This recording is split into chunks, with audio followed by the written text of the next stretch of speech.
Hi my loves, and welcome back to my YouTube channel. I'm Shay Audrey, and guess what? I got my nails done. Today I'm explaining the difference between a TFSA and an RRSP and what the pros and cons are. So TFSA is a tax-free savings account.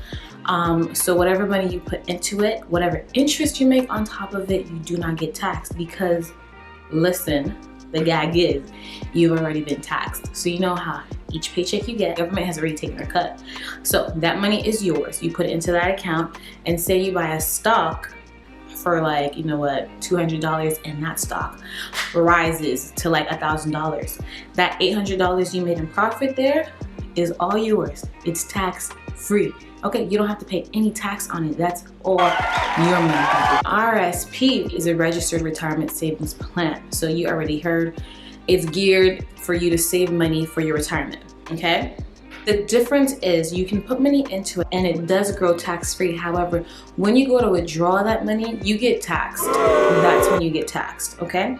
And the advantage of putting money into it is that tax deductible, so it helps reducing your taxable income. So that's the cool thing about it, especially if you're making a lot of money, you know, you're in a higher income bracket.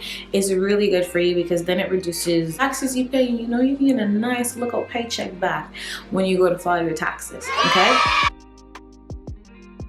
Cons to TFSA, I don't see any con. The only con I can say is that per year you have a limit of how much you can put in. For 2021, the limit is $6,000, so that's the max that you can put in, okay? Boo. But if you have never put money into a tax-free savings account, or you've never had one, then you have so much that you can put in. Your contribution room is a lot, because the thing is with TFSA is that even if you don't put money into a TFSA, that contribution room carries over till next year. So 2020, I think it was $5,500, and then 2021 is $6,000. So in total, that's $11,500 that you can put to TFSA this year. Never put money into TFSA, you have a big contribution room, so that's a good thing. But once you max out that room, you have to wait till the following year to put money into it. In order to open a TFSA, all you need is a valid SIN card and to be 18 years or older. Those are the two things that you need. So that means if your mama or your daddy gave you money, you can put money into your TFSA and let that money grow, okay? So for example, you know, last year when everything went down, if you bought stocks in your TFSA, yo, your TFSA is screaming hallelujah. Okay. Another thing about TFSAs is if you happen to go above your contribution limit, you either get taxed on it or there's some other penalty. With TFSAs, you can continue to contribute until Lord knows, like when you pass away, and you can take money out whenever you want. Your TFSA can be for short-term and long-term growth, which is a bonus, okay? Say if you wanted to save up for a new laptop like moi, you can put money into that account and watch it grow, and then once you're ready, you collect enough money for that, you know what, you take your little money out and go purchase your laptop, okay? With an RRSP, which is your registered retirement savings plan, okay, there is an age limit for contribution. So as soon as you're 70, you cannot add any more money into that account. With an RRSP, any withdrawals that you make, you're taxed on, okay? So while your money grows in your account, it grows tax-free. However, when you withdraw that money, you're taxed. It doesn't matter if you wait until your retirement, you won't be taxed on that money. The only time that you can withdraw from your RRSP without being taxed from it is with the home buyer's plan. So if you're a first-time home buyer, you can take money out of your RRSP and as a down payment for your house. But the gag is you have to pay that money back, okay?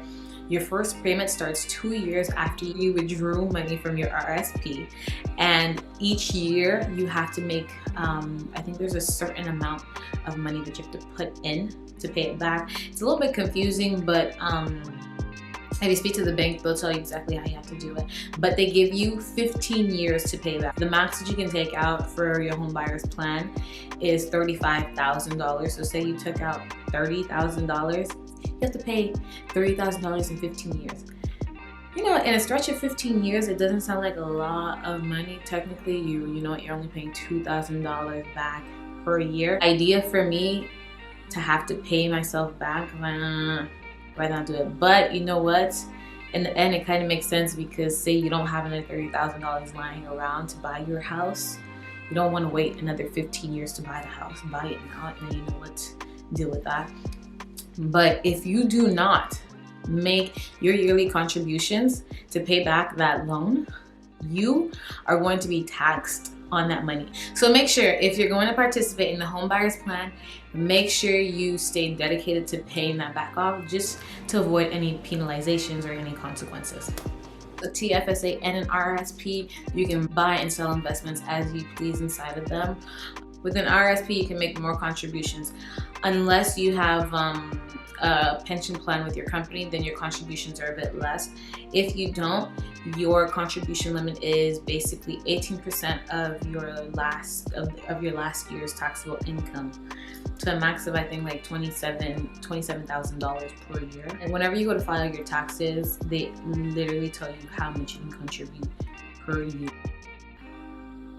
Super duper fan of TFSAs and RRSPs. To be completely honest, I was more so on RRSPs than TFSAs until I started doing my research and realizing where the pros and cons lie for them both. Am I going to invest in both of them? Yes. Once you hit your max contribution room in TFSA, what are you gonna do? Might as well put in an RRSP. Okay, so that's the thing. Yes, if you're already saving up money for your retirement, you might as well just continue, and you have a larger contribution room and an RRSP, which is cool. So once you hit the max in TFSA, just transfer over into an RRSP. Me personally, I'm putting money into both of them. I do have a bit of room in my TFSA, so I'm going to maximize that as much as possible. I am going to dedicate a certain amount into my RRSPs each year. They're both tools that you should maximize to your benefit. I am not a financial advisor. I'm just breaking down the use of these accounts so that you can understand what they do and why they're there. If you want to hear some cool information about some stocks, I have a friend of mine, she's super awesome.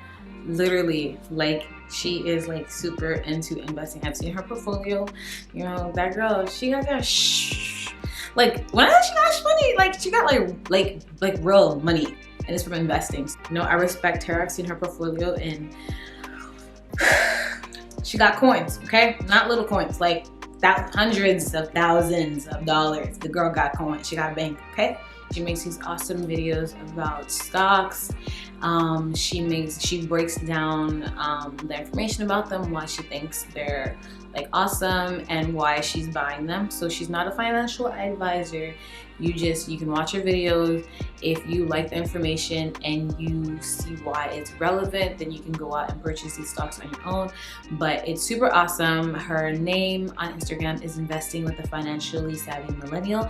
I'll link it down below. But honestly, I've watched her videos, I've looked at some of the stocks, and whatever I believe in, I go out and I purchased it, and I've made a couple of coins. That's everything for today. I hope you guys have a wonderful day, and I will see you in my next video. Okay, bye. First, she's on her underwear.